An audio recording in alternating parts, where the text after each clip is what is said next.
नमस्कार। आज हम बात कर रहे हैं आकाश प्राइम की। ये भारत की एक नई हाई एल्टीट्यूड मतलब ऊंची जगहों पर काम करने वाली एयर डिफेंस प्रणाली है। हमारे पास एक लेख है, आकाश प्राइम, भारत की उच्च ऊंचाई वायु रक्षा प्रणाली। इसी के आधार पर हम इसे समझने की कोशिश करेंगे कि ये सिस्टम क्यों इतना अहम है और कैसे काम करता है। तो शुरुआत करते हैं एकदम ताज़ा खबर से। सुनने में आया है कि 16 जुलाई 2025 को लद्दाख में, वो भी 15,000 फीट से ज्यादा ऊंचाई पर, इसका एक सफल परीक्षण हुआ है। हाँ बिल्कुल, 15,000 फीट यानी लगभग 4,500 मीटर। ये अपने आप में काफी महत्वपूर्ण बात है। सही कहा, इतनी ऊंचाई पर। और दिलचस्प बात ये भी है कि इस टेस्ट में जहाँ हवा काफी कम होती है, इसने 2 तेज रफ्तार वाले यूएवीज मतलब ड्रोन्स को बड़ी सटीकता से पकड़ा और नष्ट कर दिया। तो इससे ये साफ हो जाता है कि ये इतनी ऊंचाई पर वाकई कारगर है। 15,000 फीट पर सफल टेस्ट। उन मुश्किल हालात में टेक्नोलॉजी का इतना भरोसेमंद होना, ये तो कमाल है।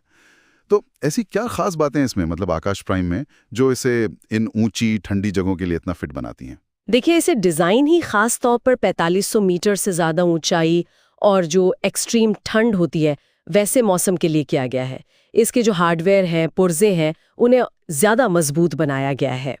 और जो रडार सिस्टम है उसे भी ऐसे माहौल के हिसाब से अडेप्ट किया गया है, मतलब ढाला गया है। अच्छा। और सबसे अहम चीज़ है इसका स्वदेशी एक्टिव रेडियो फ्रीक्वेंसी सीकर, मतलब RF seeker. Active RF seeker? जी ये पिछले वाले आकाश वर्जन से कैसे अलग है? हाँ, ये एक बड़ा अपग्रेड है।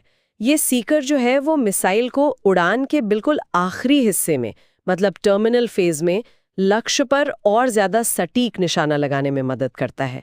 इससे न सिर्फ एक्यूरेसी बढ़ती है, बल्कि अगर दुश्मन इलेक्ट्रॉनिक तरीके से जैमिंग करने की कोशिश करे या धोखा देने की कोशिश करे, जिसे काउंटर मेजर्स कहते हैं, तो उससे बचने की इसकी क्षमता भी बेहतर हो जाती है। अच्छा, तो ये सीकर इसे और ज्यादा असरदार बना देता है, खासकर मुश्किल हालात में।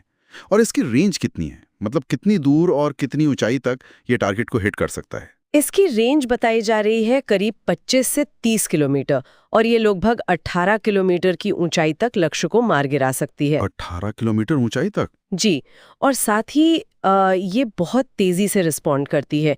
इसमें ऑटोमेटिक तरीके से लक्ष्य को पहचानना, खतरे का अंदाजा लगाना, और एक खास चीज है fire and forget mode. Fire and forget मतलब एक बार लॉन्च कर दिया और फिर ये खुद ही टारगेट को ट्रैक करेगी? हाँ बिल्कुल, मिसाइल छोड़े जाने के बाद अपने आप लक्ष्य का पीछा करती है।